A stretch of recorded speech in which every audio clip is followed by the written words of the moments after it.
there is a proposed ICE facility in that city. City leaders have argued against it, arguing that it could exacerbate infrastructure issues in the city. You're looking at images right now of what we believe to be the facility at the heart of this conversation.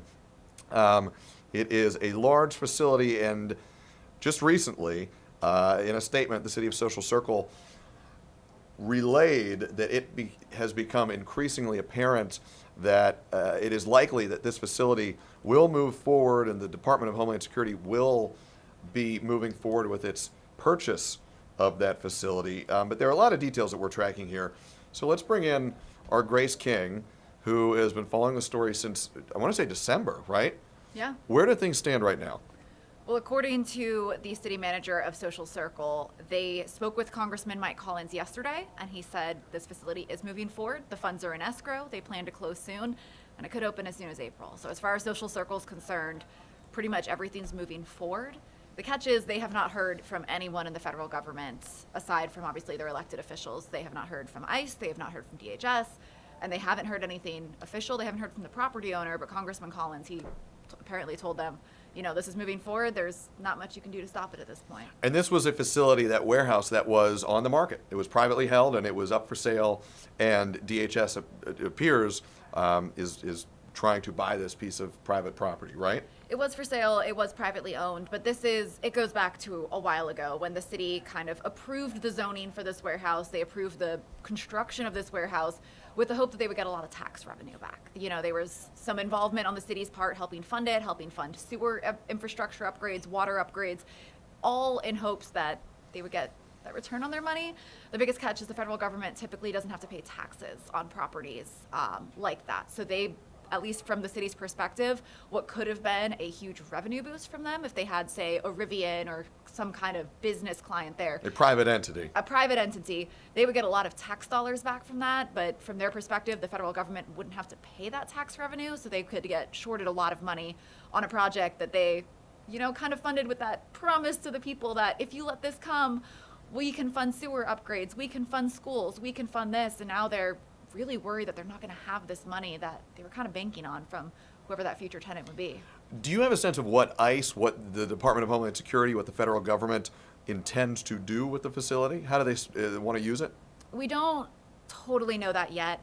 There was a Washington Post report in December. That's how the city of Social Circle even learned about this facility in the first place. And that Washington Post report, it said that ICE was looking to bring in some processing centers, some small scale ones in nearby cities. And then they were looking at building a 5,000 to 10,000 bed detention facility to house people before deportation. Or just keep them there in Social Circle. So as far as they know, it's going to be a detention facility, so it's not something where people are being processed in and out quickly. But for context, the city of Social Circle has about 5,000 people. Bringing a 10,000 bed detention facility would triple the city's population overnight.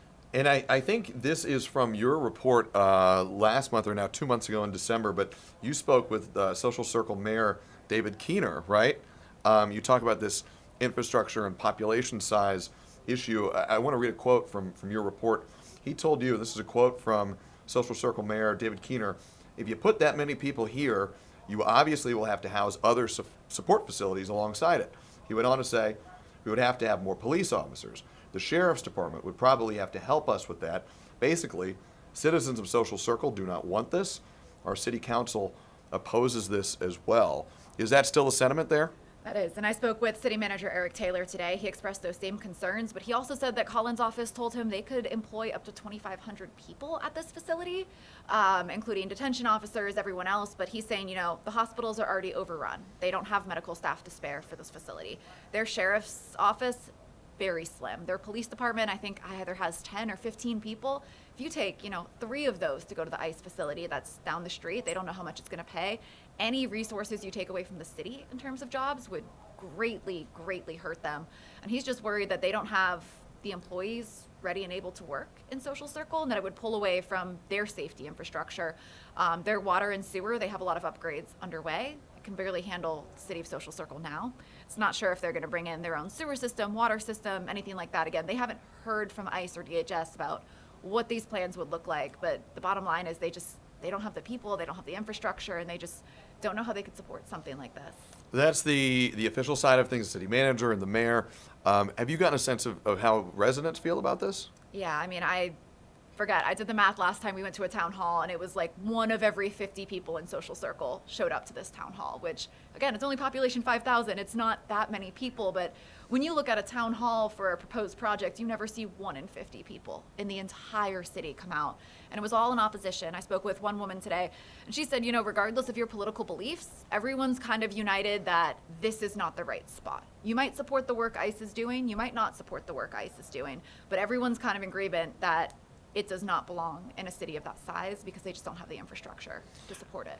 And you talk about that infrastructure conversation, and also, as this resident said, some people support the federal immigration enhanced efforts. Some people oppose it, and there has been reporting of troubling conditions inside of some immigration detention facilities with issues of overcrowding and other similar issues.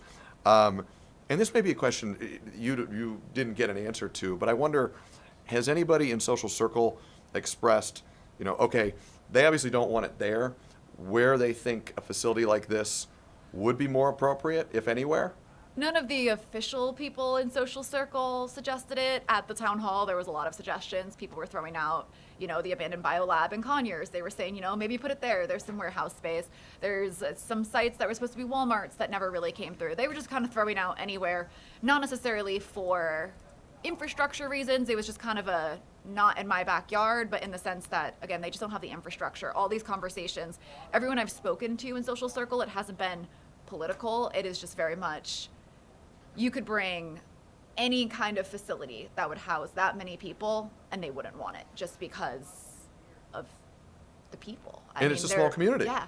I mean, they're saying, the hospitals are so far away. I think it's like 30 minutes one direction, 20 minutes one direction. If any medical emergency was to happen there, it would take a while to get there. It would overburden their hospitals. If you have even 5 medical calls a day in a facility of 10,000 people, isn't that much? But for a community of that size that's not used to it, that would just drastically add to it. So, I mean, again, everyone I've spoken to, they've really, and I think that's part of their messaging too, is they're not trying to get into the politics of it. They're just saying, this is not the right spot. We don't know where it is. We've thrown out some wild suggestions here and there, but just not there. Grace King, we know you're going to stay on top of this. Thank you. Of course.